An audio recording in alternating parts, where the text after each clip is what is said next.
Indonesia sedang menunggu keajaiban, dan keajaiban itu hanya bisa dihasilkan oleh mereka yang punya harapan. Jadi menantilah di dalam kecemasan itu adalah bagian manusia, tapi memastikan ada perubahan itu adalah panggilan langit.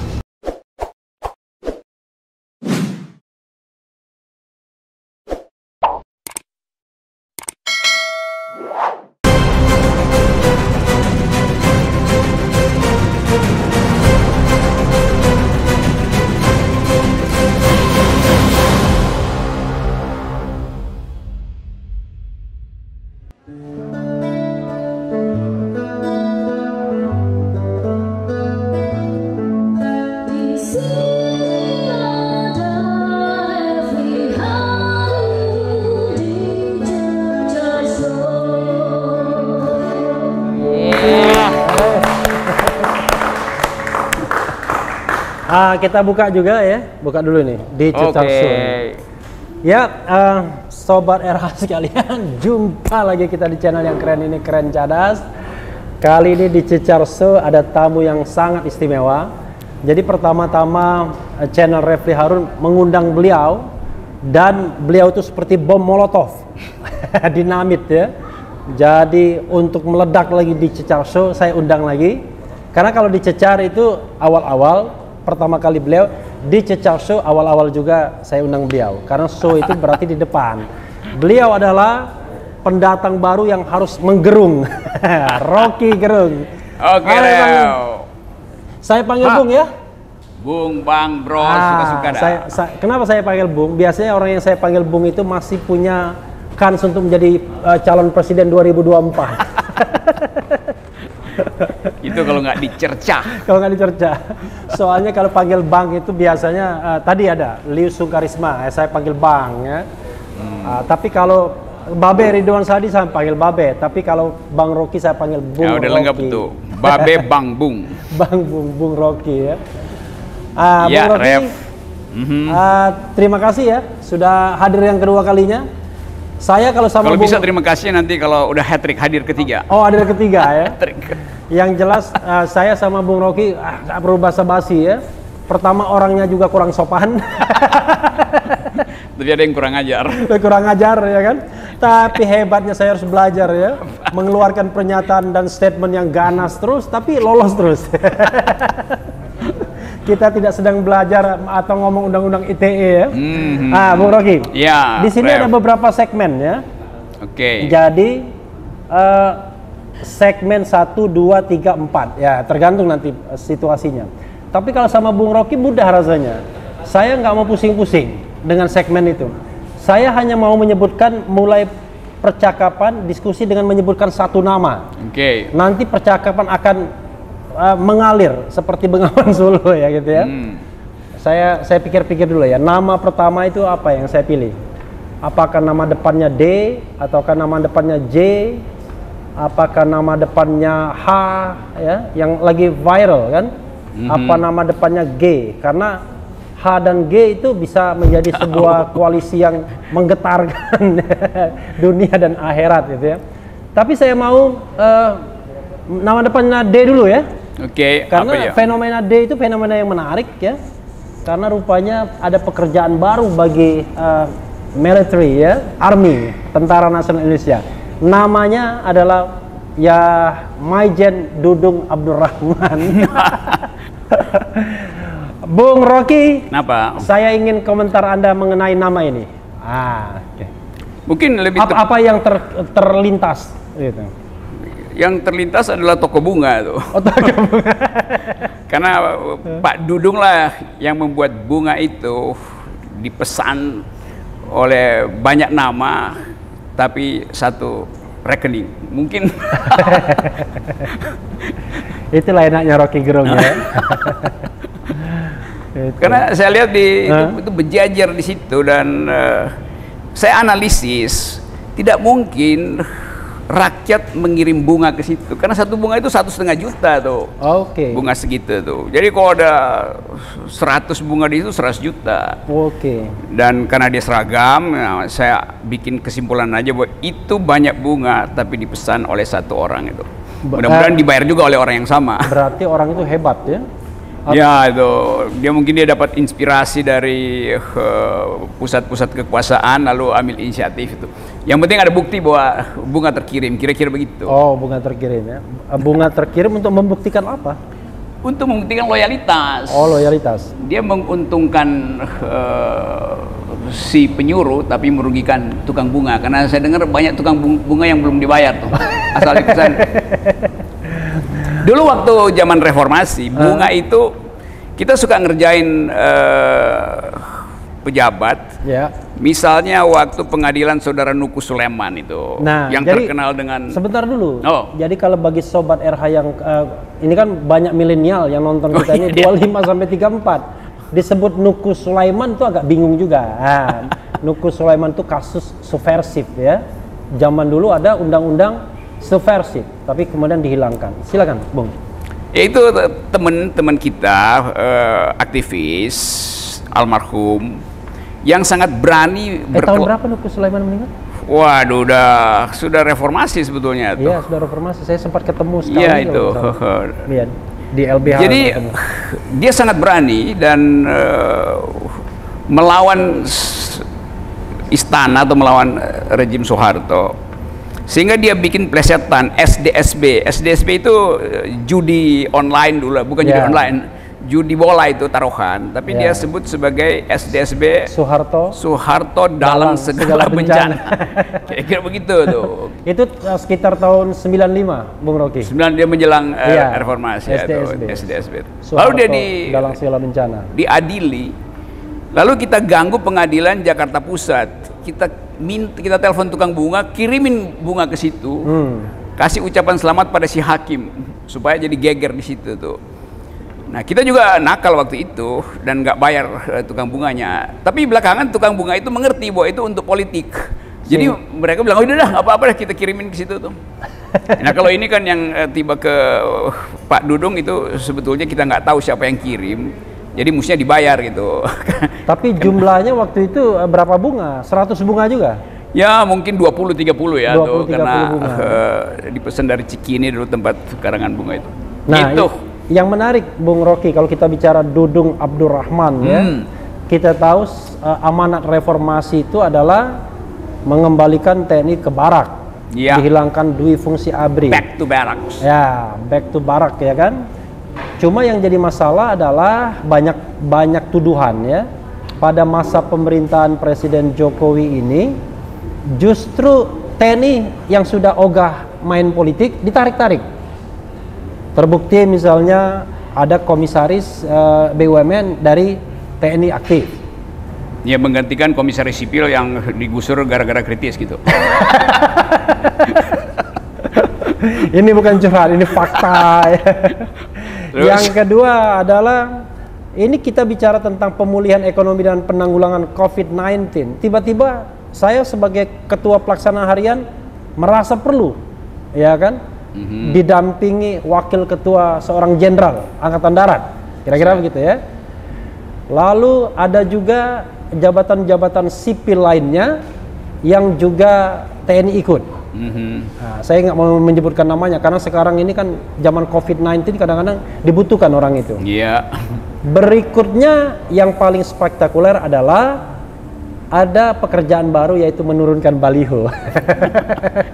Tapi ini bukan hanya soal menurunkan baliho, tapi ini seperti mau melibatkan TNI dalam sebuah pertikaian tak berkesudahan gitu ya.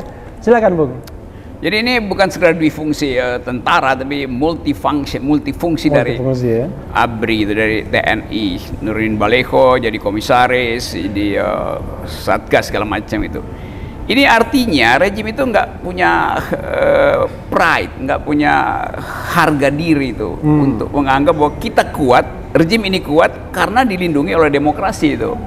Jadi kalau dia masih mengundang tentara masuk ke istana, itu artinya rejimnya rapuh sebetulnya kan. Jadi tanda rejim rapuh itu mengajak ulang TNI untuk masuk dalam kekuasaan. Padahal dari awal kita putuskan bahwa kembalikan politik ke dalam wilayah civilian values itu.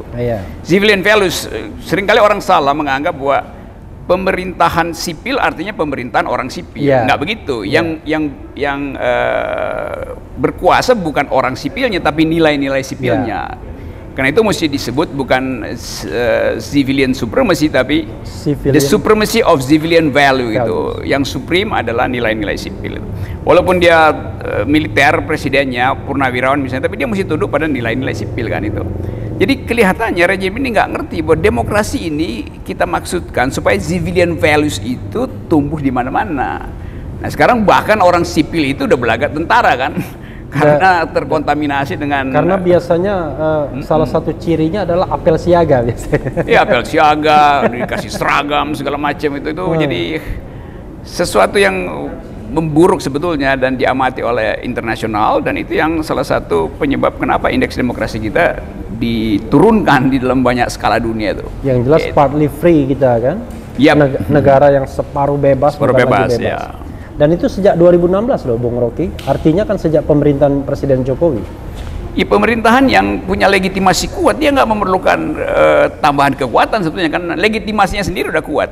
Tapi ini pertanda bahwa Presiden Jokowi legalitasnya kuat, legitimasinya kurang itu. Karena itu dia minta disupport, disubsidi oleh kekuasaan yang punya lambang-lambang pengendalian kekerasan, tentara, polisi, dan publik tonton itu sebetulnya sebagai satu keanehan dalam demokrasi itu. Dijamin oleh civilian values, tapi kepangkatan militer itu dioperasikan ke institusi sipil, kan itu buruknya tuh. Ya, saya ingin underline ya. Panglima TNI melalui Kapuspen TNI mengatakan tidak ada perintah dari Panglima TNI kepada Pangdam Jaya. KSP melalui Doni Gahral Adian ya. Ya, itu kan junior Bung Rocky kan di UI. Ya, pernah jadi asisten saya. Jadi mengatakan itu bukan perintah dari istana. Dia pastikan itu kan sebagai orang yang lalu lalang di televisi, menjadi jubir KSP dan jubir untuk media ya. The question is ya kan, mungkinkah seorang Dudung ya itu melakukan itu secara independen? Kalau Panglima TNI kan yang bisa yang berkuasa ke dia untuk memerintahkan itu paling Kasat, KSAD. Tapi KSAD kan terlalu berlebihan. Mungkin juga Panglima TNI. Dan it could be possible istana. Tapi ini nggak ada yang ngaku. Mungkinkah seorang Dudung ya bertindak dengan independen mengenai soal ini? Nggak ada yang independen dalam tentara. Tentara itu diatur oleh prinsip span of command. Jadi ada keketatan komando. Tidak mungkin Dudung itu mengambil inisiatif tanpa membaca bahasa tubuh Presiden Jokowi, tanpa mengendus psikologi istana itu. Jadi saya kira Pak Dudung itu sebetulnya dengan kemampuan intuisi dia menganggap dia akan diprotek oleh istana. Karena kan semua orang tahu bahwa Habib Rizik itu beroposisi dengan istana tuh. Jadi kalau dia menanam jasa, itu ada potensi untuk dapat hadiah, ada jabatan kosong di Angkatan Darat tertinggi ya. Jadi spekulasi di situ sebetulnya tuh. Nah sampai sekarang Presiden Jokowi tidak pernah memberi klarifikasi tentang peristiwa penurunan baliho tuh. Jadi orang menganggap memang Presiden diam-diam dapat keuntungan dari penurunan itu tuh. Jadi apa? Silent order. Ya, unintended result gitu kira-kira. Tidak diinginkan, tidak direncanakan hasilnya, tapi dinikmati itu. Oh, artinya kan kalau bisa saja kemudian Maijen Dudung ini membaca gesture kekuasaan aja. Ya itu, saya kira itu. Tafsirnya begitu kira-kira. Jadi tidak ada order verbal, baik dari Cilangkap maupun istana, tapi dia menangkap denyut dinamika peluang. Ya, untuk Dudung menyenangkan, mengirim sinyal ke istana melalui penurunan baliho karena menganggap istana butuh sinyal itu, kira-kira begitu. Dan dia untuk mengatakan dia loyal, he is a loyal person. Itu. statun. Kan itu kepentingan dianggap itu kepentingan panglima tertinggi kan. Ya tapi begini, secara paradigmatik ya itu. Ya tapi kan orang merasa aneh ketika kemudian Maijen Dudung melakukan klarifikasi bahwa ada saya baca dia mengatakan saya melakukan itu karena Satpol PP nggak mampu, polisi juga nggak mampu. Wah ini tuduhan serius loh. Kalau polisi tidak mampu dalam sebuah negara hukum, berarti kita nggak ada hukum lagi. Karena dia penegak hukum. Itu satu klarifikasi satu klarifikasi yang dia katakan. Ketika ada yang menulis yang mengatakan bahwa dia TNI terlibat kalau dia diminta, kan begitu. Akhirnya dia katakan bahwa dia diminta oleh Satpol PP, ya kan? Nah dari dua pernyataan ini apa yang ingin digarisbawahi Bung Rocky? Pertama dia bilang Satpol PP dan polisi tidak mampu, yang kedua dia diminta Satpol PP. Itu biasanya terjadi, klarifikasi kan mestinya terhadap sesuatu di dalam aturan. Karena dia di luar aturan, maka itu bukan klarifikasi, itu justifikasi sebetulnya. Oke, justifikasi. Ya? Setelah baliho diturunkan mesti ada alasan gitu kan. Dan alasan itu jadi nggak masuk akal karena dari awal kita tahu fungsi TNI itu adalah di perbatasan di Kalimantan Utara, di perbatasan Papua, Ambalat di Laut Cina Selatan. Laut Cina Selatan kan dia mesti ada di situ tuh. Jadi kalau dikatakan itu diminta atau menolong Satpol, it is too good to be true gitu. Kalau lagu begitu bunyinya. Oke. Ada pernyataan yang ketiga yang juga lucu ya. Dia mengatakan, loh, kalau kita kaitkan dengan fungsi pertahanan ya, kan kalau konstitusi kan membagi pertahanan dan keamanan, kapan kerjanya? Itu kan. Ya dia ingin mengatakan ya kita nganggur-nganggur aja, serangan kagak ada, ancaman kagak ada, ya sudah turunkan baliho aja, kira-kira begitu ya. Ini tafsir saya sendiri, tapi dia mengatakan bahwa kapan kita mau kerjanya. Akibat dari cara berpikir itu akhirnya dia diserang bukan oleh militer asing tapi oleh mem-mak-mak. Diserang oleh netizen kan. Nah kalau diserang netizen, tentara itu nggak punya kemampuan untuk membaca potensi serangan itu. Karena di dalam tentara ada prinsip namanya army readiness. Artinya kesiagaan 24 jam itu. Bahkan ketika dia piket, dia sebetulnya lagi inspeksi itu. Nah akhirnya kita kehilangan doktrin itu. Kapan ada army readiness?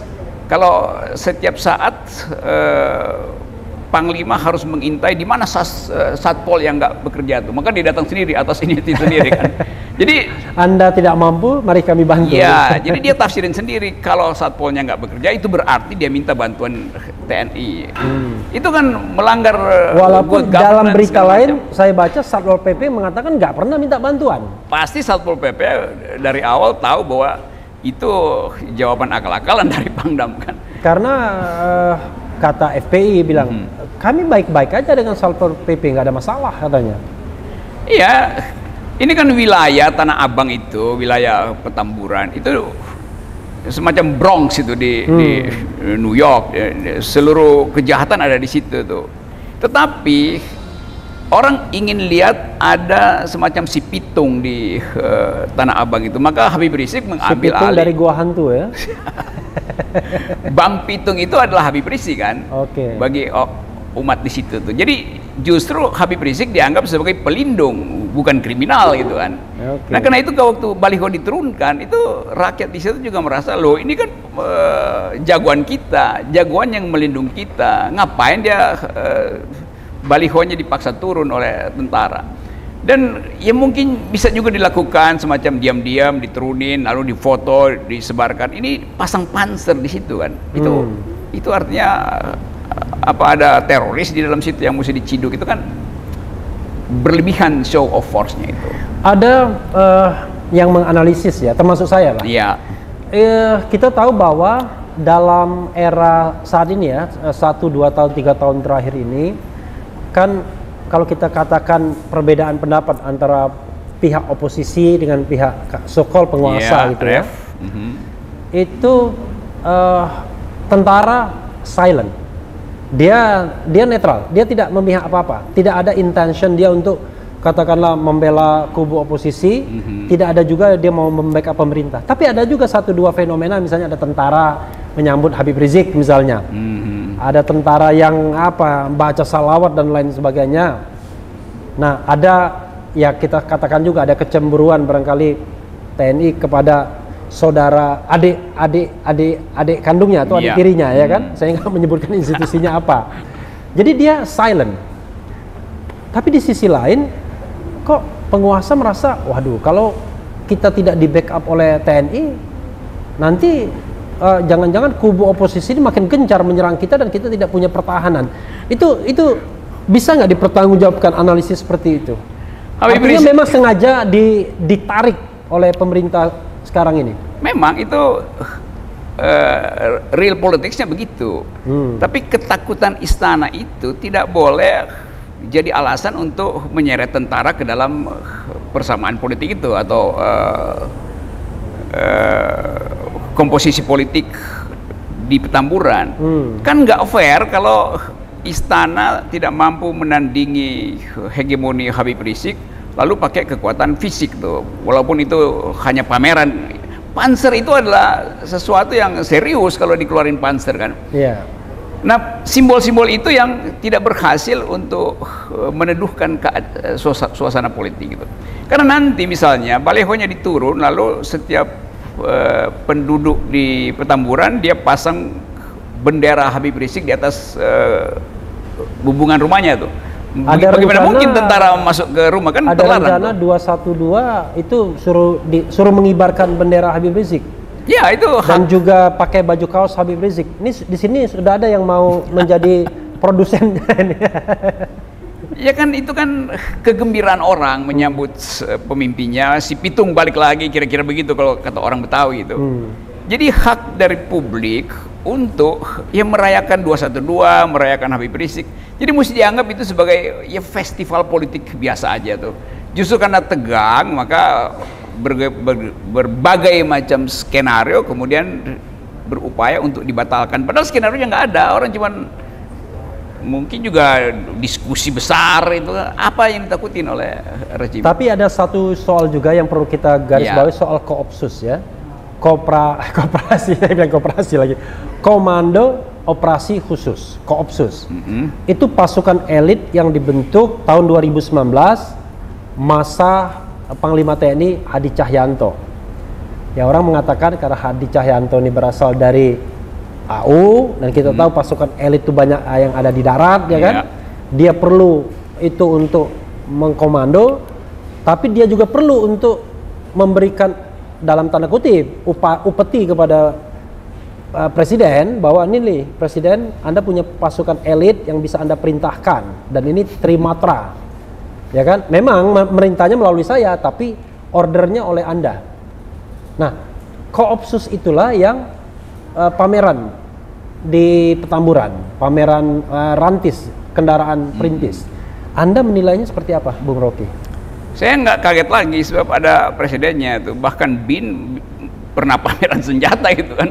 Ulang tahun BIN tiba-tiba BIN bersenjatai, bikin upacara tuh. Dan aneh juga. Aneh karena semua ingin perlihatkan bahwa kami punya kemampuan. Termasuk dulu Brimob juga mau beli senjata sendiri. Kan mestinya dalam keadaan ada semacam zeudo perang dingin di Laut Cina Selatan, mestinya kita simpan rahasia persenjataan kita kan. Itu justru diketahui oleh masyarakat internasional kan. Mereka yang sedang siap-siap untuk perang di Cina Selatan hitung-hitung, ternyata Indonesia cuma punya sekian pucuk senjata tuh karena udah dipamerkan itu. Jadi ini agak konyol sebetulnya. Kekuatan yang harusnya disimpan untuk menghasilkan efek gentar nanti sudah diperlihatkan, dipamerkan tuh.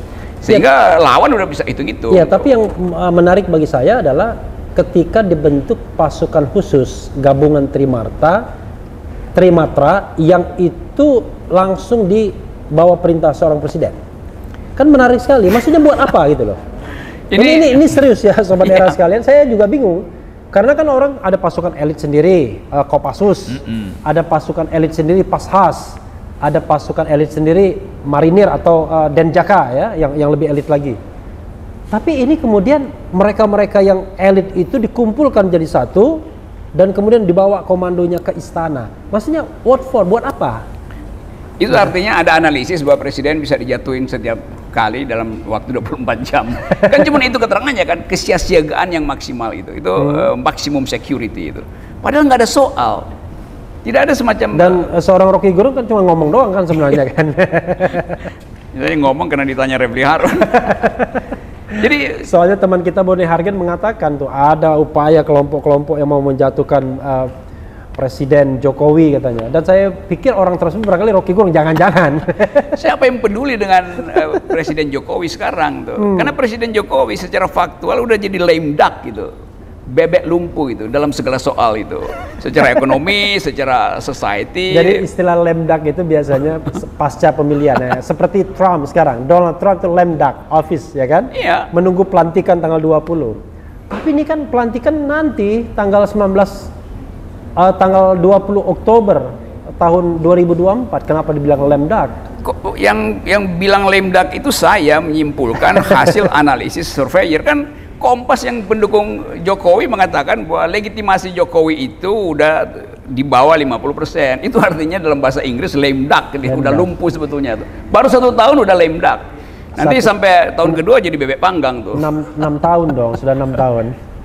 Nah, ini tadi ya soal Dudung ya. Jadi saya ingin Bung Rocky ada closing statement soal Dudung dan fenomena TNI dalam politik ini. Sebelum kita beranjak kepada pertanyaan figur lainnya. Kira-kira gimana? Gitu. TNI ada dalam kecemasan hari ini. Karena tidak lagi merasakan ada hierarki yang dipimpin oleh seorang yang punya komando profesional itu. Jadi akibatnya publik menduga-duga di dalam TNI sendiri ada span of command yang sedikit lecet karena dilecetkan oleh peristiwa-peristiwa politik. Jadi saya ingin agar supaya betul-betul TNI memperbaiki posturnya sekaligus citranya pada publik. Karena itu betul yang diucapkan kemarin oleh Pak Gatot supaya lakukan reformasi lebih serius di dalam tubuh TNI itu. Supaya kita balik pada pengertian awal reformasi buat TNI dirancang untuk jadi tentara profesional itu. Saya masih ingat dulu kita diskusi dengan Agus Wijoyo, Agus Wiradikusuma, SBY segala macam yang disebut sebagai tentara-tentara intelektual itu. Nah sekarang saya nggak dengar tuh keterangan Agus Wijoyo Lemhanas mengatakan bahwa harus ada yang berani dengan Habib Rizik. Itu jauh sekali dengan diskursus intelektual beliau di awal reformasi itu. Kita tahu bahwa Pak Agus Wijoyo adalah tentara yang sangat intelek ya. Saya juga merasa heran juga dia bisa maksudnya masih bisa dipakai. Dia kan SBY, orang SBY sesungguhnya. Kita ini sedang berdiskusi ya Bung ya. Jadi mohon kita tidak bicara mengenai soal ini sebagian dari kebebasan berserikat, berkumpul, mengeluarkan opini baik secara lisan maupun tulisan ya.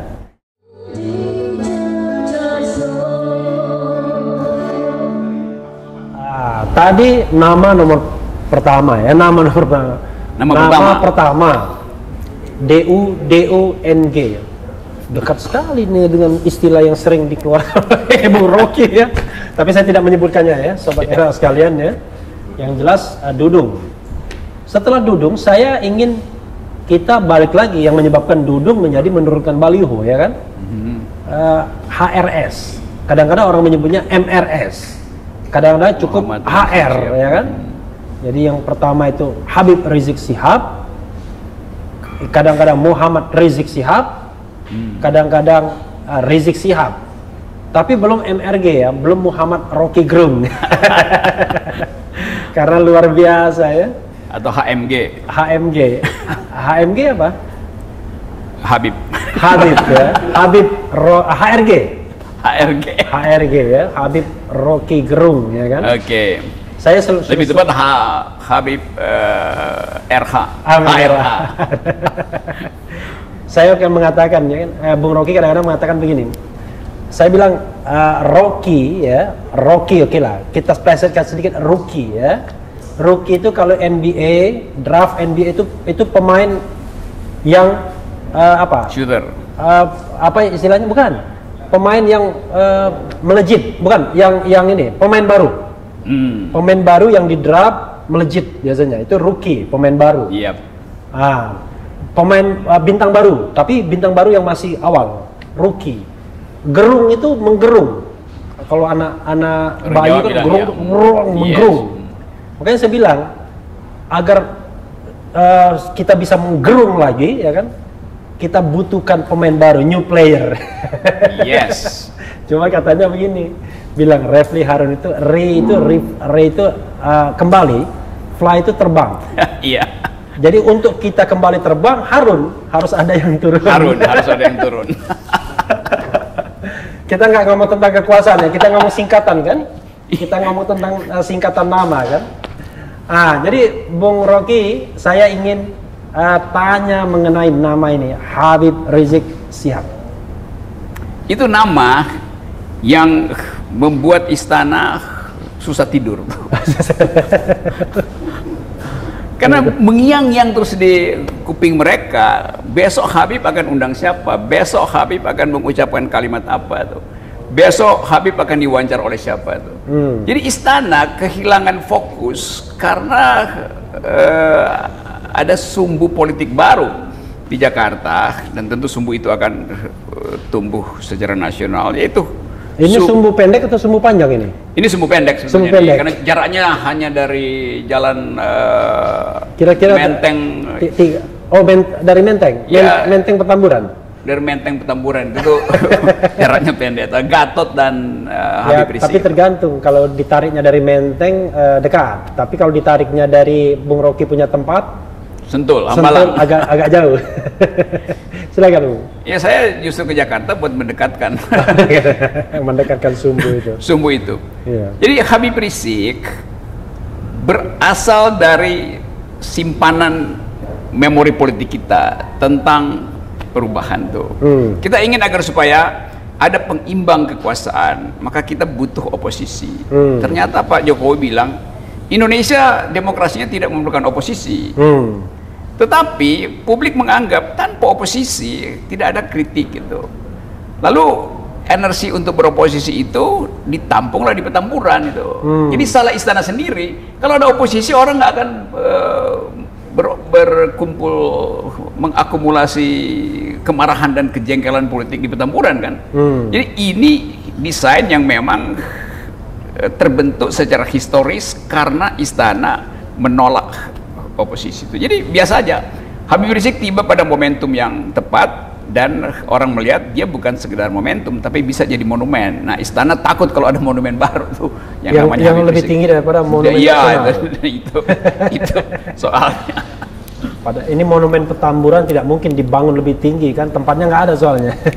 Dan apalagi Habib Rizik datang dengan monumen akhlak gitu, dan itu kan sesuatu yang nggak mungkin diturunkan oleh Satgas, apalagi oleh TNI, karena akhlak itu adalah baliho yang diikat di langit. Bagaimana musim manjat langit apa nurunin baliho akhlak itu?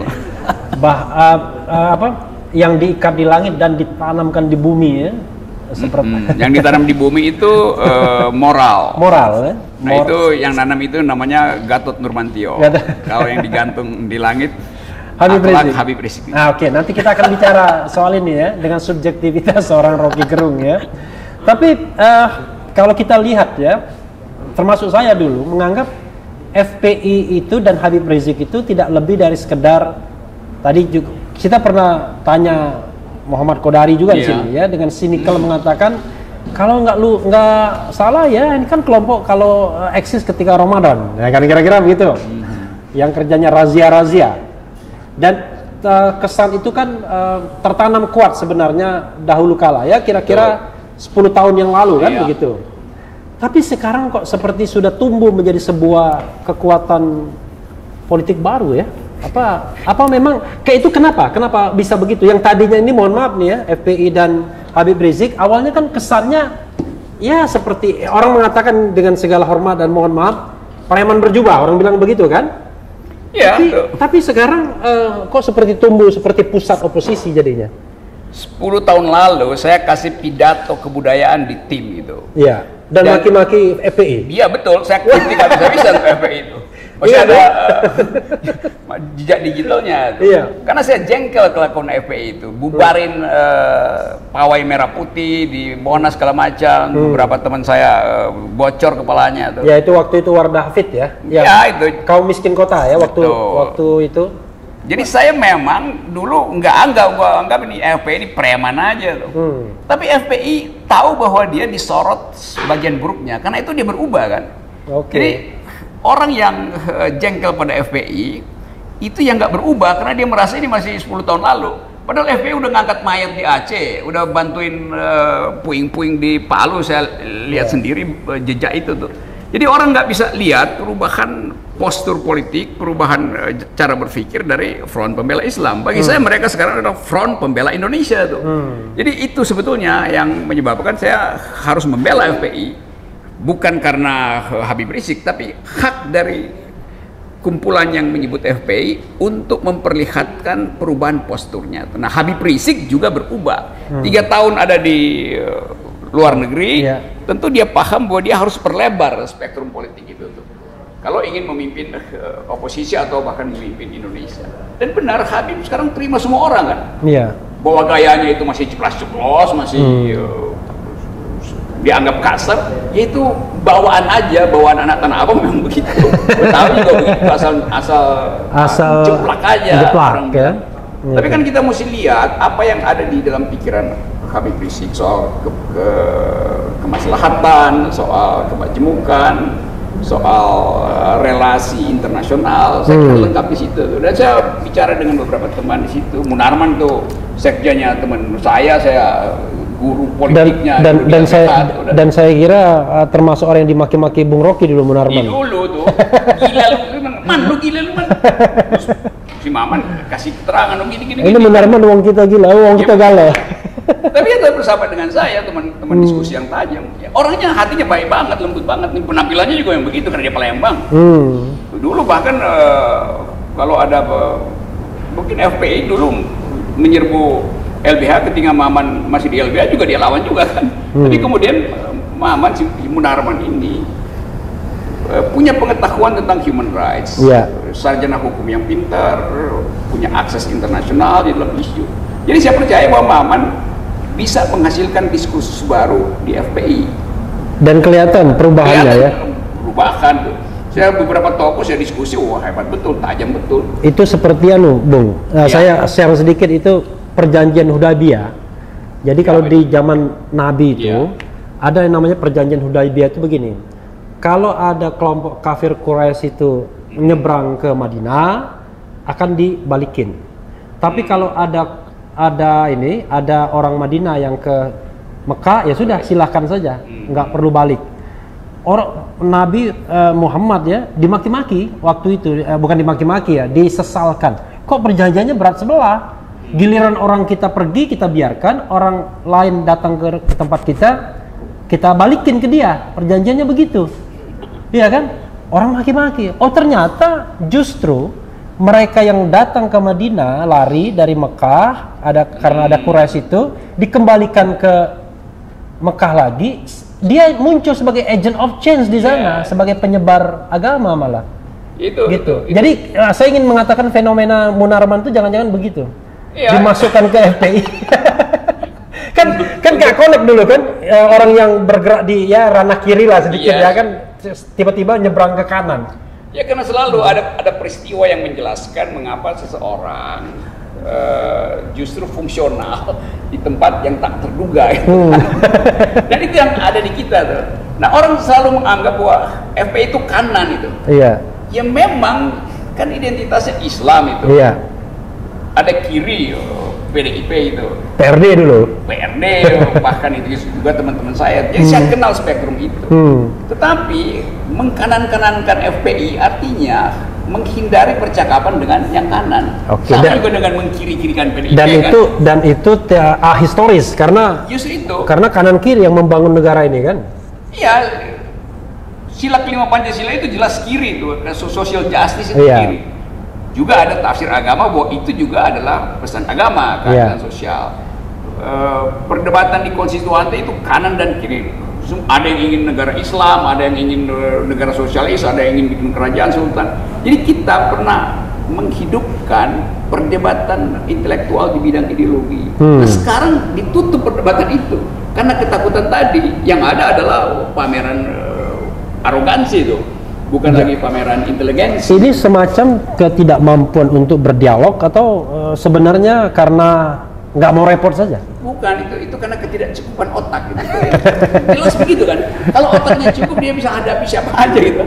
Saya nggak ngerti volume otak yang cukup itu berapa volumenya. Ya kadang-kadang orang merasa volume otak itu sama dengan volume sorban, padahal beda itu kan. Beda. Ada yang kegedean sorban, otaknya kecil gitu. Kan begitu. Saya nggak bilang-bilang soal sorban ya, walaupun diketemukan bareng yang pulang, benur. Pulang benur ya, diketemukan. Tapi begini, Bung Rocky ya. Oke. Begini Bung, HRS ini tiba-tiba CPCS itu langsung mengadakan survei. Entah benar entah enggak surveinya, dari tanggal 10 sampai 20 November, which is 10 hari setelah Habib Rizik pulang. Dulu pelaku survei itu tidak pernah menghitung beliau sebagai calon presiden. Tiba-tiba sekarang udah nomor 4. Memang nomor satunya masih Prabowo, masih Ganjar Pranowo, ada Ridwan Kamil di situ, Anies tergusur nomor 5 jadinya. Apa iya seorang Habib Rizik punya potensi untuk menjadi calon presiden Republik Indonesia dengan segala kekananannya itu? Ya survei begini juga mesti kita lihat hati-hati gitu ya. Iya. Karena bisa itu disuruh istana untuk seolah-olah dibikin gelembung. Iya. Sehingga tiba-tiba Habib Rizik ada di atas, iya. Orang panik gitu. Karena itu kemudian ada alasan untuk ditusuk gelembungnya supaya kempes. Tapi itu sih bukan nusuk, kalau gelembungnya ditusuk itu pecah namanya. Iya, kan banyak survei yang dimaksudkan begitu kan. Iya. Tapi kita balik pada psikologi politik hari ini. Orang cari tokoh itu, orang cari pahlawan, orang cari leader. Iya. Dan semua itu secara historis. Orang cari leader ya, bukan dealer kan? Iya, karena kebanyakan dealer. Orang butuh leader. Iya. Jadi memang faktual ya Habib Rizik ada di situ, ada di dalam sorotan kamera setiap hari. Dan itu bisa semester ke depan pasti masih tampil di situ. Jadi selama istana nggak mengeluarkan cahaya, maka cahaya tetap keluar dari pertempuran. Kan? Oke. Bisa nggak saya katakan dengan cahaya itu dulu keluar dari di Penogoro ya, jalan di Penogoro pada tanggal Juli. Dan akhirnya betul-betul dipadamkan pada tanggal 27 Juli 1996. Ya, waktu itu kan kita tahu siapapun yang melawan pemerintah Orde Baru, which is Mbak Mega pada waktu itu, pokoknya ya dijadikan simbol, dijadikan leader, simbol perlawanan. Itu tradisi politik Indonesia, selalu ada yang disebut jagoan itu. Atau kalau istilah 98 Amin Rais jagoan gitu. Amin Rais jagoan, dalam istilah Benedict Anderson ada banditisme itu. Semacam jagoan yang datang dari jalanan gitu. Nah kita lihat dan sebelum kalau tidak muncul Habib Rizik, sangat mungkin Rocky Gerung jagoan yang dari jalanan itu sebenarnya. Tapi kalau sudah ada Habib Rizik, maka Muhammad Habib Rizik dan Muhammad Rocky Gerung akan bersatu.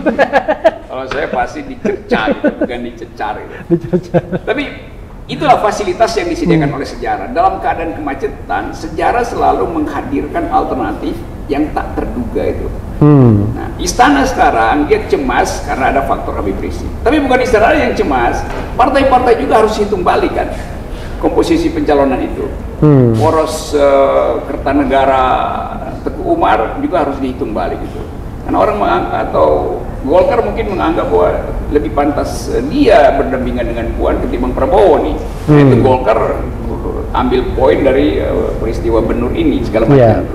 Jadi memang kimia politik kita lagi amburadul, semacam penyumbatan, aglutinasi, tapi mesti dikurai lagi itu. Nah penguraian itu yang ditakuti oleh istana. Jadi istana takut kalau gumpalan ini jadi liquid, lalu masuk ke mak-mak, masuk ke intelektual, masuk ke buruh. Jadi istana mungkin berpikir satu waktu bisa Omnibus Law itu demonya dipimpin oleh Habib Rizik. Nah itu artinya revolusi gitu. Revolusi dalam pengertian ada kekuatan sosiologis yang tiba-tiba tak terkendali itu. Itu cara berpikir istana. Karena itu dari sekarang dia mau survei itu. seberapa jauh Habib Rizik tumbuh sebagai pemimpin oposisi. Oke. Tapi kalau menurut insting politik seorang Rocky Gerung ya, ini fenomena Habib Rizik ini bakal lama atau cuma sesaat saja? Artinya begini, ini jadi bubble gum. Yes. Jadi dia seperti leader, it seems to be a leader, tapi cuma bubble gum saja sebenarnya. Plak, bisa kempes sendiri tanpa diintervensi apa-apa. Jadi fenomena sesaat atau fenomena yang barangkali ya durasinya bisa sampai 2024 nih barang. Kalau ekonomi nggak bisa diperbaiki, Iya. kalau Menteri Keuangan nggak tahu lagi cara untuk nalangin utang 1.000 triliun yang masuk baru 30 triliun, kalau Presiden Jokowi masih ngotot untuk memenangkan Bobi di Medan dan Gibran di Solo, maka situasi kimia politik itu akan menggumpal, dan gumpalan ini yang akan justru menyumbat kekuasaan sendiri. Jadi Habib Rizik cuma nunggu momentum aja tuh, tergantung Jokowi mau membuka pembicaraan, mau mengubah politik oligarkinya atau enggak tuh. Nah, saya berharap Pak Jokowi tetap memelihara politik oligarki, buzzer-buzzer tetap arogan. Iya, biar dipercepat. Pecahnya pembuluh darah kan itu konsekuensinya. Ini yang dipercepat tuh pecahnya pembuluh darah ya, bukan yang lain. Jadi kalau saya presiden dan saya angkat Bung Rocky Gerung sebagai penasihat politik saya, what should to be do? Saya nggak mau jadi presiden, saya mau jadi buzzer. Buzzer. Kalau presidennya Refli Harun akan jadi buzzer. Karena itu buzzer yang benar itu. Buzzer yang benar ya. Itu. Jadi apa yang harus dilakukan oleh kekuasaan? Kekuasaan itu dia mesti membaca kembali sejarah bangsa ini, bahwa bangsa ini didirikan dengan pikiran, bangsa ini dihuni oleh beragam alternatif, variasi ideologi yang panjang. Jadi jangan dikendalikan melalui ideologi itu. BPIP itu dibubarin, itu syarat pertama. Omnibus Law itu adalah cermin dari arogansi. Udah ditolak segala pihak tapi ngotot bujuk-bujuk. LSM diundang, civil society diundang, dan undangnya pakai perintah tuh. Presiden mahasiswa diperintahkan oleh staf khusus milenial. Betul, itu untuk datang, perintah itu. Kemarin Walhi, LBH segala macam juga diundang dengan kalimat Presiden bersedia menerima kalian. Loh, dia nggak minta, kan norak banget. Mana? Karena itu nggak ada yang datang akhirnya kan. Okay. Jadi itu tanda kekacauan politik istana. Dalam satu kalimat, yang menarik sekarang kita lihat istana itu menteri yang satu mengamputasi menteri yang lain. Partai yang satu memangkas partai yang lain. Jadi sedang terjadi konflik internal di istana itu. Itu sebetulnya bagus buat perubahan. Bagus buat perubahan. Jangan-jangan tidak bagus buat rakyat. Tidak tahu juga ya. Rakyat itu bergembira kalau ada perubahan. Saling amputasi itu. Tapi memang tragisnya adalah kekuasaan itu kan baru berjalan 1 tahun, Bung ya. Masih ada 4 tahun lagi. Saya sih nggak mau nanya spekulasi berapa tahun lagi ya. Tapi katakanlah kalender ketatanegaraan itu 4 tahun lagi.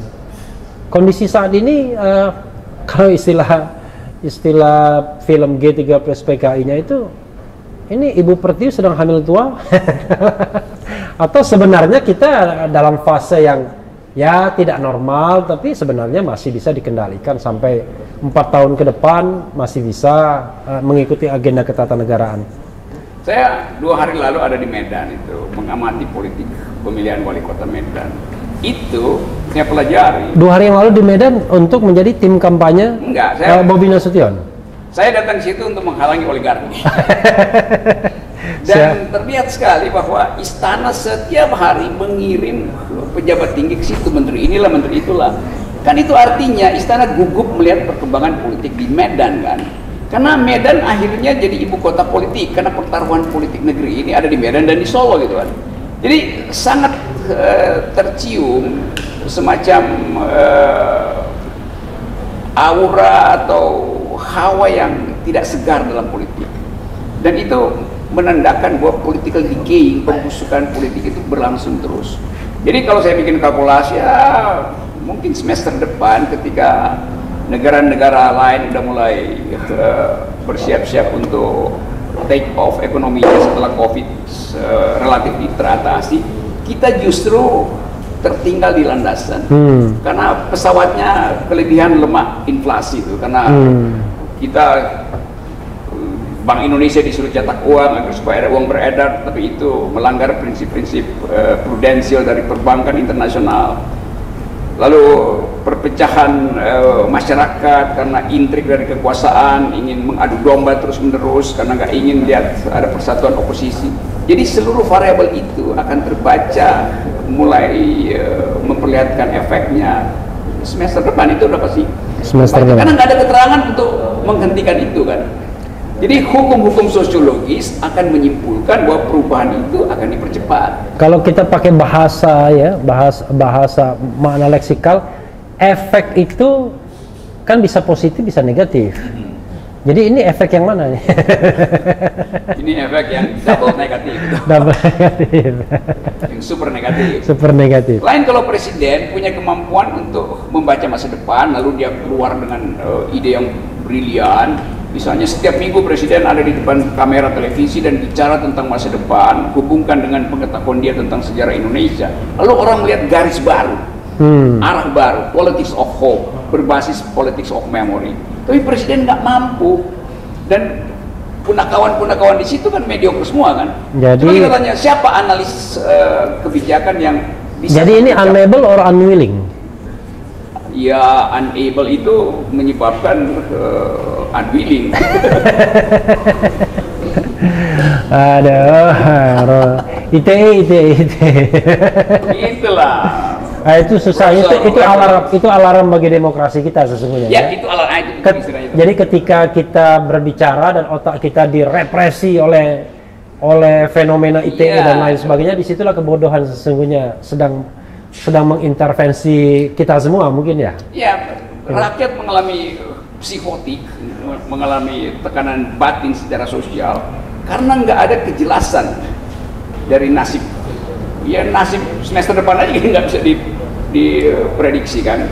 COVID hari ini 500.000 positifnya tuh, tapi Habib Rizik akan dipanggil polisi itu. Padahal seluruh pilkada itu adalah sarang COVID. Petamburan udah dinyatakan sebagai bukan klaster. Tiba-tiba Habib Rizik mesti dipanggil polisi kan? Apa Habib Rizik klaster individual kan? Itu orang juga menganggap ini apa itu? Diuji-uji, dipancing-pancing, dicari-cari cara supaya kena delik Habib Rizik. Tapi ini yang agak ngeri-ngeri sedap ya. Walaupun sebenarnya boleh dong kita mengemukakan analisis ya. Ada analisis mengatakan misalnya gini, Habib Rizik tidak mau diperiksa lagi, oleh tim swab itu yang disediakan oleh pemerintah. Maka interpretasinya bisa dua.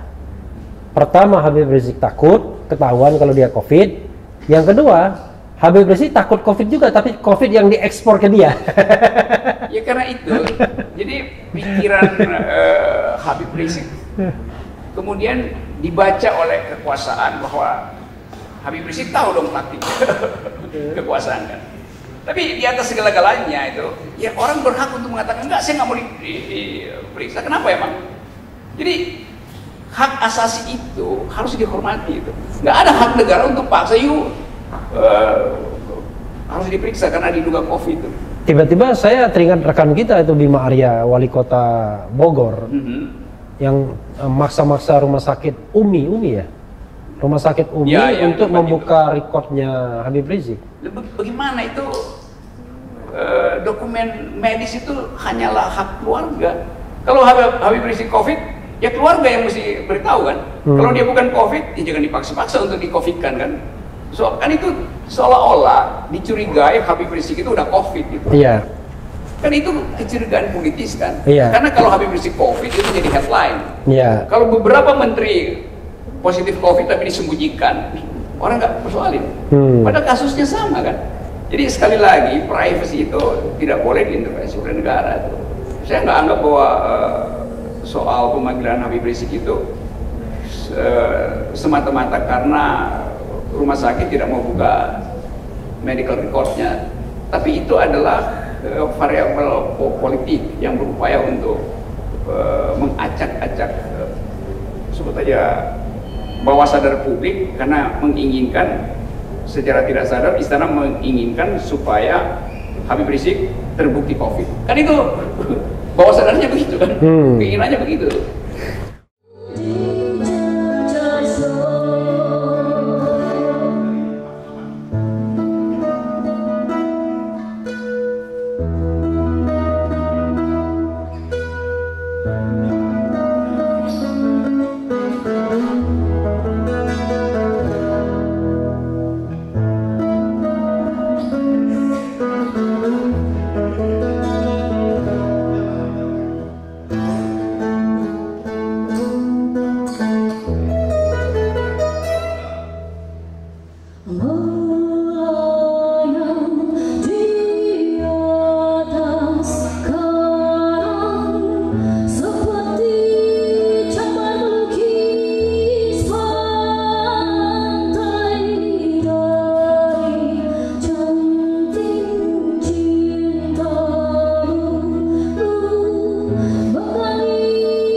Oke, Bung Rocky, saya ingin ini bukan nama manusia ya, bukan juga nama ikan, tapi mirip-mirip ikan juga.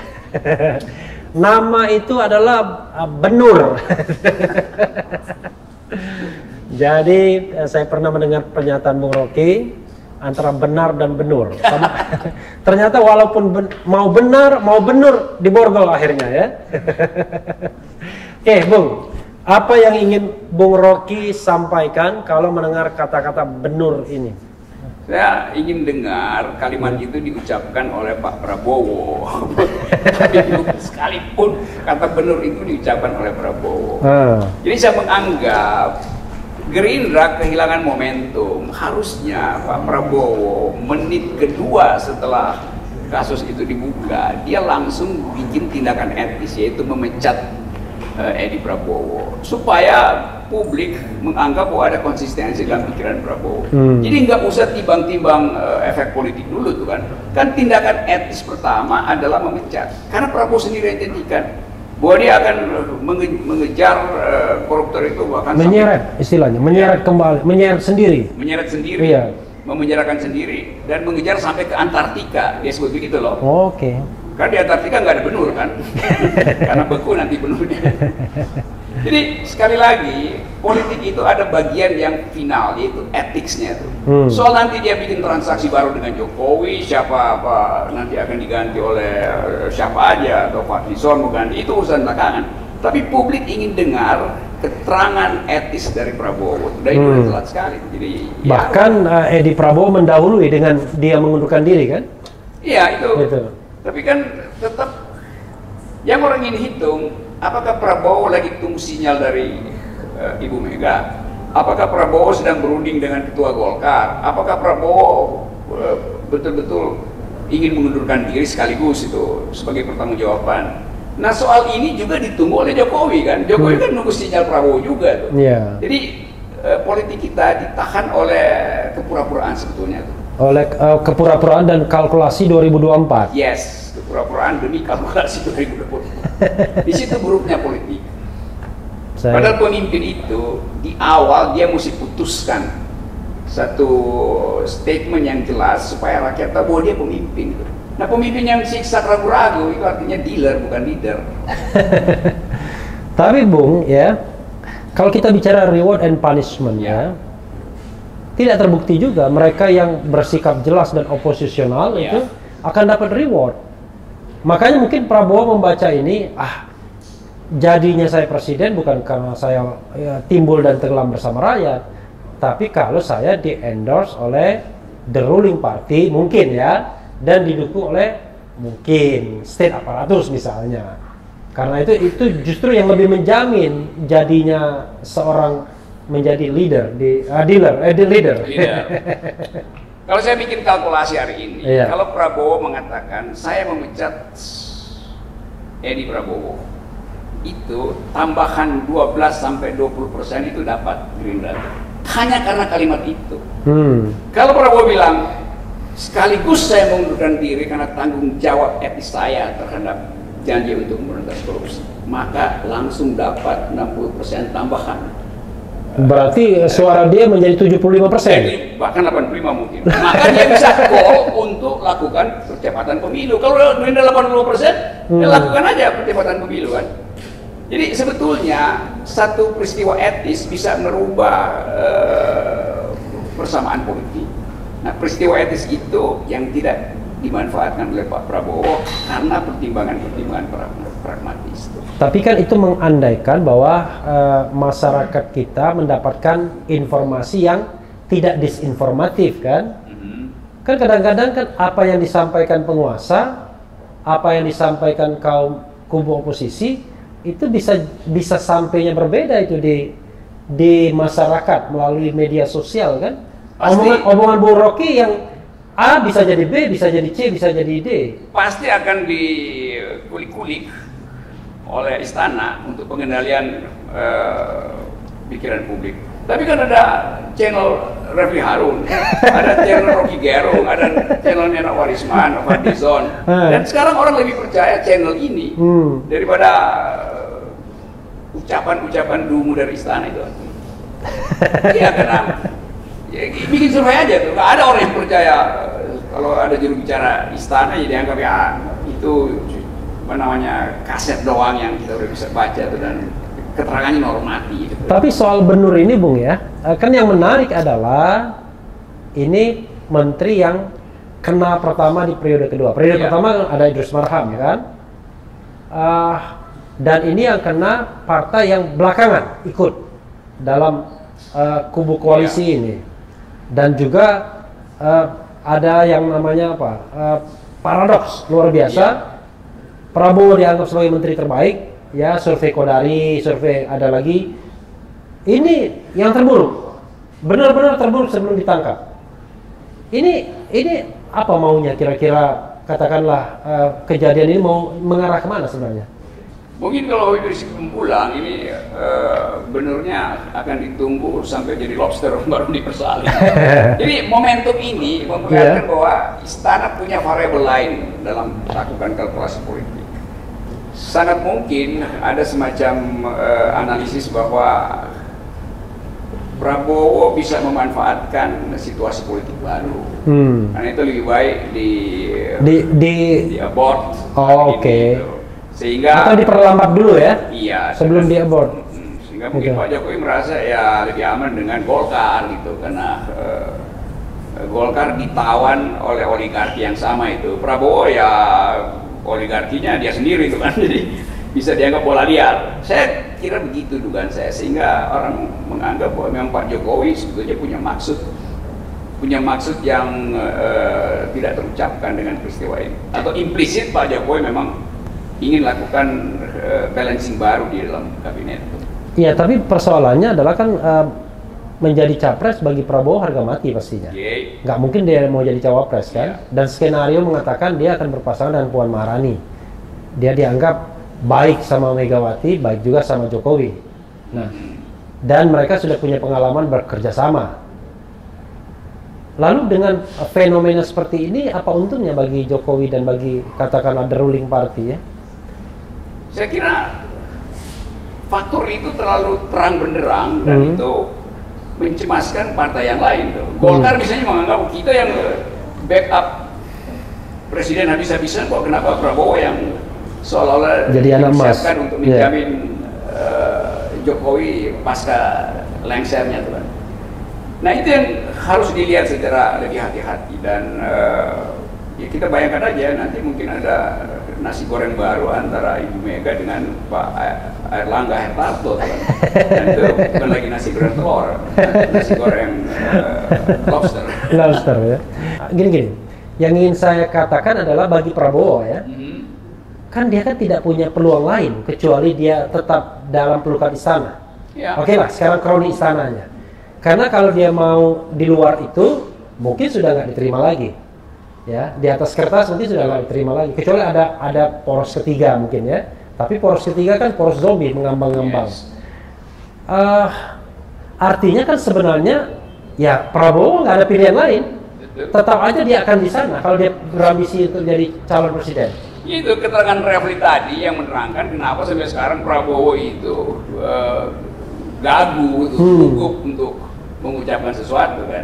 Karena kalkulasi itu, padahal sebetulnya kalau dia mau ambil semacam tindakan radikal untuk mengatakan saya berhenti sebagai Menteri Pertahanan itu, karena saya punya tanggung jawab etis terhadap janji saya tuh, dan terhadap masa depan bangsa ini, dia bisa susun kekuatan politik baru, dan itu akan menggemparkan istana. Mungkin beberapa partai kecil menganggap bahwa kalau begitu silahkan istana bikin koalisi baru antara Golkar dengan PDIP, kami partai lain akan bikin koalisi dengan Prabowo. Tapi itu soal kecerdasan yang bisa dihasilkan oleh pemimpin yang secara taktis mampu membaca bahwa yang diucapkan hari ini akan berakibat besok. Nah hitungan itu yang saya kira belum bisa diputuskan oleh Prabowo. Dan itu menandakan bahwa ada ikatan lebih kuat. Nah itu ikatan pragmatis ekonomi, pragmatis penanaman modal segala macam itu. Jadi spekulasi itu yang ditunggu orang sebetulnya. Nah itu cuma bisa terjadi pecahnya analisis orang ini, pecahnya analisis publik kalau Jokowi kasih sinyal lebih dulu kan. Jadi ini kan saling kirim diplomasi aja kan. Jokowi diam, Jokowi hanya katakan oke, kami mendukung dan biarkan KPK bekerja secara profesional. Itu keterangan normatif. Demikian juga Gerindra, ya kami menghormati proses hukum segala macam. Jadi dua-duanya menunggu sinyal yang paling mungkin untuk menjadi basis dari percakapan politik baru. Itu nggak terjadi. Tapi istana cemas, Prabowo juga cemas. dalam konteks ini, menurut Bung Rocky, apakah KPK itu bertindak independen dalam soal benur ini? Enggak. Bertindak benar untuk benur? Saya kira tidak independen karena ada momentum yang dipilih gitu. Dan kan kita tahu sebetulnya kalau dia independen dari awal aja disabuni kan. Kan sejak Tempo membuka kasus ini, semua orang udah anggap bahwa ini pasti kena nih Gerindra itu segala macam. Karena komposisinya jelas, nggak ada bedanya yang diterangkan Tempo 3-4 bulan lalu dengan yang diperlihatkan oleh KPK hari ini. Jadi jejak itu sebetulnya dari setengah tahun lalu udah ketahuan kan. Tapi begitulah ditunggu peristiwa politik untuk membuyarkan imajinasi tentang Gerindra, imajinasi tentang Prabowo. Saya kira itu yang dilakukan sekarang. Dan peristiwanya sama-sama pulang dari luar negeri ya. Satu disambut, satunya disambit. Sama-sama disambut ya.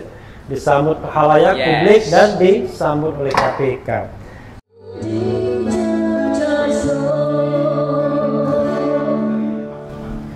Saya ingin membicarakan fenomena teman Anda, ya. Namanya adalah Gatot Nurmantio. Iya. Jadi saya ingin membuat seorang Rocky Gerung agak riku untuk menguliti sepak terjang orang yang bernama Gatot Nurmantio. Kira-kira gimana, Bang? Gatot punya banyak problem pasti itu, karena dia pernah disebut sebagai teman dari konglomerat itu di majalah Tempo segala macam. Gatot pernah disebut di dalam isu isu privatnya itu. Itu ada di media massa, orang bisa cek itu. Tapi Gatot menatap Indonesia dengan latar belakang itu. Dia tahu bahwa dia akan disorot di wilayah-wilayah black hole itu kan. Tetapi kalau kita mau ukur misalnya, apakah Gatot dalam segi-segi itu angkanya di bawah angka dari mereka yang ada di istana sekarang? Kan Gatot lakukan pertandingan moral. Sehingga orang jadi comparable ya. Iya. Tidak sekedar sesuatu yang absolut ya. Lain kalau misalnya di istana itu malaikat, maka Gatot udah pasti dijeblosin neraka kan. Tapi istana itu setan gentayangan 24 jam kan. Iblis-iblis di istana itu hidup dengan motif politik, motif ekonomi yang makin lama makin rakus itu. Itu mungkin tidak terbaca secara faktual, tapi publik menangkap kesan itu. Dan iblis istana itu nggak punya alamat tetap, bisa pindah-pindah dia lokasinya.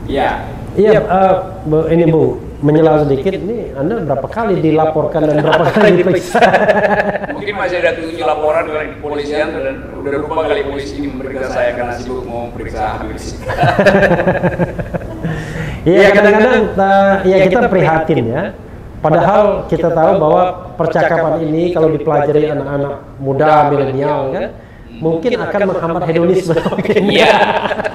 Mereka mungkin lebih berpikir karena penonton kita ini usianya 25-34. Oh, itu usia pemilih semua. Iya, 25-34. Lalu di bawah 50 tahun semua ya. Jadi jauh di bawah usia kita ya. Bung Rocky ini luar biasa sebenarnya. Penampilan masih anak muda walaupun usia sudah kakek-kakek. Kecuali menurut WHO ya, Bank Dunia atau WHO yang 60 tahun itu WHO ya. Jadi kata WHO sih 60 tahun masih pemuda ya kan, berarti saya masih balita. Remaja saya. Masih benur. Belum lobster ya. Belum lobster ya. Apa tadi soal Gatot? Nah, soal Gatot Nurmantio. Pertandingan moral tadi dengan istana. Iya, itu pertandingan moralnya. Yang kedua ada kemampuan Gatot untuk memperlihatkan ketegasan itu. Dalam 3 bulan ini dia konsisten untuk menyatakan dia tidak takut pada kekuasaan, dia hanya takut pada perintah langit. Dan itu menimbulkan harapan baru pada politik yang seringkali dianggap bahwa politik itu begitu ditodong oleh amplop berhenti, begitu ditodong oleh jabatan berhenti. Nah, peristiwa Gatot menolak hadir di istana waktu pemberian penghargaan Bintang Mahaputra itu sinyal moral yang bagus. Bahwa dia bisa bedakan antara peristiwa politik pemberian itu dan lambang dari medali itu. Jadi dia memilih lambangnya, peristiwa politiknya dia abaikan. Itu kan menunjukkan kemampuan dia untuk membaca arah politik. Jadi selain secara moral memang dia inginkan agar supaya kami jadi gerakan moral, dia juga punya kemampuan untuk menunjukkan secara implisit bahwa ada kepemimpinan yang tetap bisa dia tonjolkan, yaitu banyak kader di TNI yang tentu dia urus baik-baik, sehingga upaya dia untuk mengingatkan ulang bahwa TNI itu adalah milik negara, bukan milik pemerintah, itu masuk di dalam pikiran para perwira muda di TNI. Jadi saya kira itu yang menjadi modal sekarang dari Pak Gatot. Nah, bersama dengan itu terhubunglah politik moral Gatot dengan politik akhlak Habib Rizik. Oke, yang Anda sebut dengan koalisi Menteng Petamburan. Saya tidak mau mengatakan Menteng Petamburan karena orang nggak tahu Menteng itu di mana. Yang tahu adalah tadi tempat tinggal Anda? Itu Jalan Tosari dulu namanya. Enggak, yang sekarang di Hambalang. Bukan Hambalang. Sentul. Sentul. Jadi poros Sentul Petamburan. Agak jauh sedikit tapi makin mendekat. Sentul itu di antara Menteng Petamburan. Karena itu channel Refri Harun akan menghubungkan antara politik moralnya Gatot dan politik akhlaknya Habib Rizik. Dua-duanya terhubung oleh politik akal sehat itu. Tapi yang menarik adalah ada apa ya? Ada seperti simbiosis ya. Habib Rizik ingin memperlebar lokusnya, tidak hanya memainkan politik kanan, bahkan dulu politik kanan yang preman. Mohon maaf ya, politik kanan yang preman. Memang ya. itu sejarah kita. Iya, kan sejarah kan. Ya. Gatot ingin memainkan politik nasionalistik yang juga Islamis. Ya. Sepertinya begitu, dan itu dia sudah mulai ketika menjadi Panglima TNI ya. Apa yang Anda ramalkan kalau dua kekuatan ini bersatu? Ya pemilu udah bisa besok ini. Kalau deklarasi poros itu diucapkan hari ini ya besok pemilihan umum.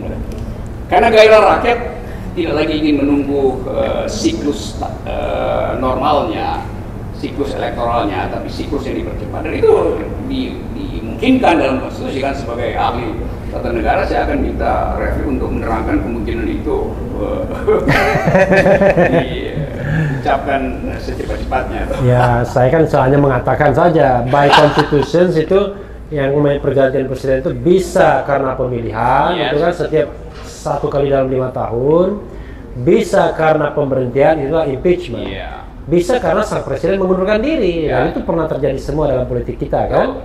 Gitu. Mengundurkan diri tahun 98, impeachment 67 2001, election 2004, 2009 dan 2014 dan 2019.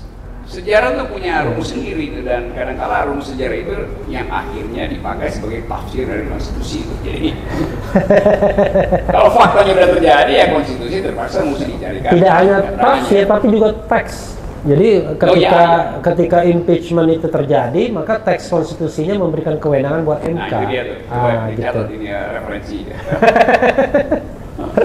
Akademisi.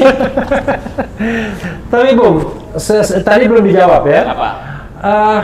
Bagaimanapun sebenarnya ketika seorang Gatot Nurmantio ya, tapi yang saya lihat sebenarnya dia menjalankan politik kanan saja, makin ke kanan. Jadi orang seperti Rocky Gerung pun tiba-tiba tersedot juga ke kanan harusnya. Tapi kan jangan lupa politik Indonesia sejak pemilu 1999 itu kan yang dominan tengah kiri. Ya 99 PDIP, 2004 Golkar, 2009 Demokrat, 2014 19 ya balik lagi PDIP.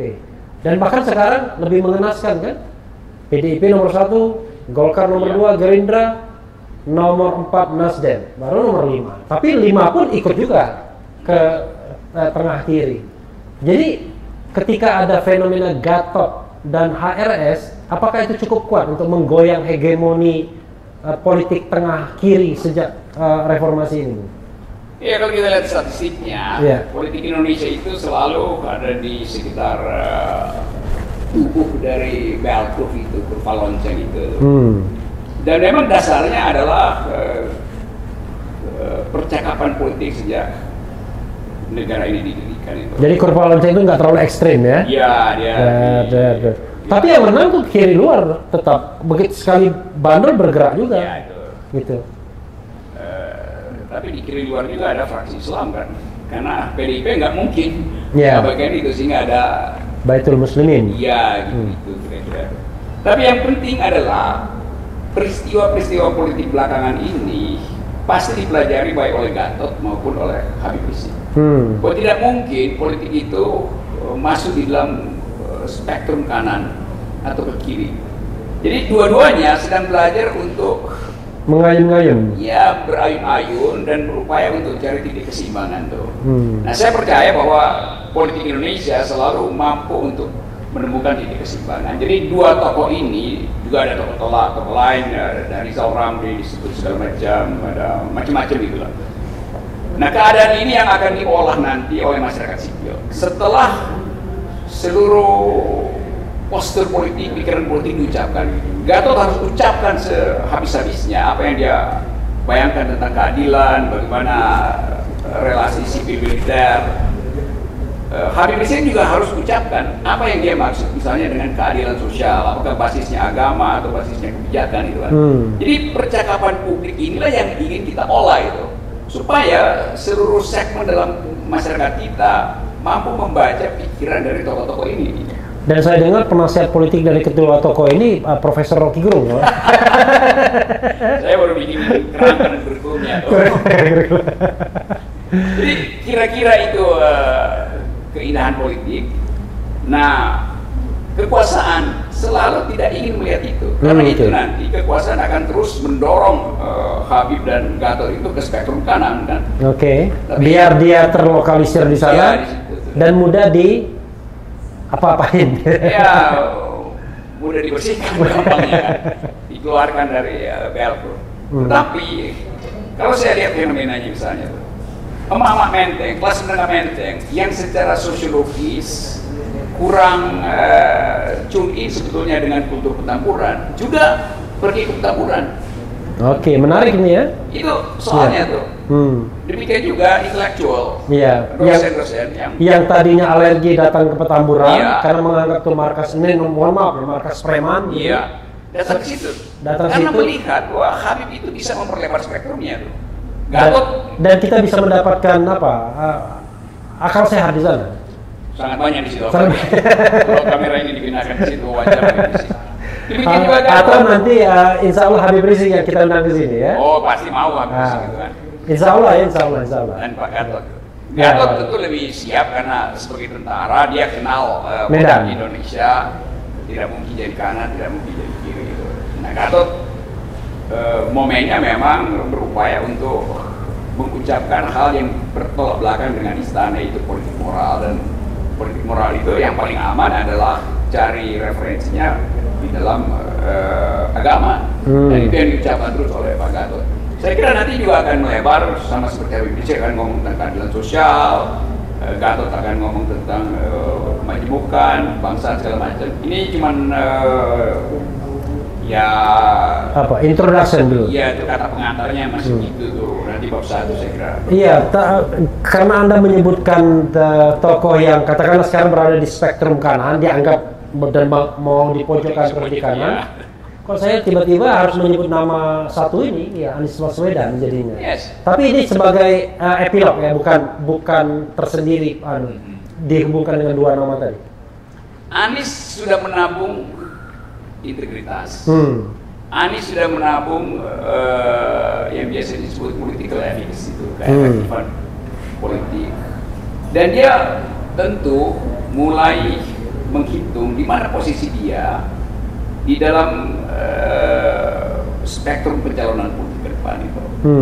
Nah, sebagai seorang intelektual, mungkin sekali, atau bukan mungkin, saya berharap Anies mengisi kekosongan diskursus intelektual dalam politik nasional, sehingga dia muncul bukan sekedar sebagai politisi itu, bukan sekedar sebagai tokoh yang berencana ke 2024, tapi sebagai pendidik. Nah, variabel ini yang nggak ada kan. Gatot adalah komandan. Iya. Ini pemimpin umat satunya ini. Pemimpin umat, mesti ada wilayah intelektual supaya masyarakat sipil mengerti bahwa Indonesia kaya dengan potensi kepemimpinan baru. Ada komandan yang mengerti tentang teknologi, ada Habib yang paham tentang hubungan antara bumi dan langit, dan ada Anies yang bisa menebar akal sehat melalui diskursus intelektual. Itu dan semuanya harus hadir di Refli Harun Channel. Tolong dengarkan ya, Bung Anies Baswedan ya. Anda harus hadir juga di sini. Insya Allah Habib Rizik juga hadir di sini. Kalau Gatot Nurmantio saya sudah 2 kali interview, tapi belum di Cecap Show ya. Jadi sobat era sekalian, sebelum saya akhir ini saya mau minta closing statement yang paling cerdas. Kalau tidak paling cerdas, yang paling dungu. Karena kadang-kadang dari kedunguan itu kita bisa melatih kecerdasan kita ya. Karena untuk mengetahui itu dungu atau tidak, kita perlu kecerdasan ya. Silakan Bung. Indonesia sedang menunggu keajaiban, dan keajaiban itu hanya bisa dihasilkan oleh mereka yang punya harapan itu. Jadi menantilah di dalam kecemasan itu adalah tabiat manusia, tapi memastikan ada perubahan itu adalah panggilan langit.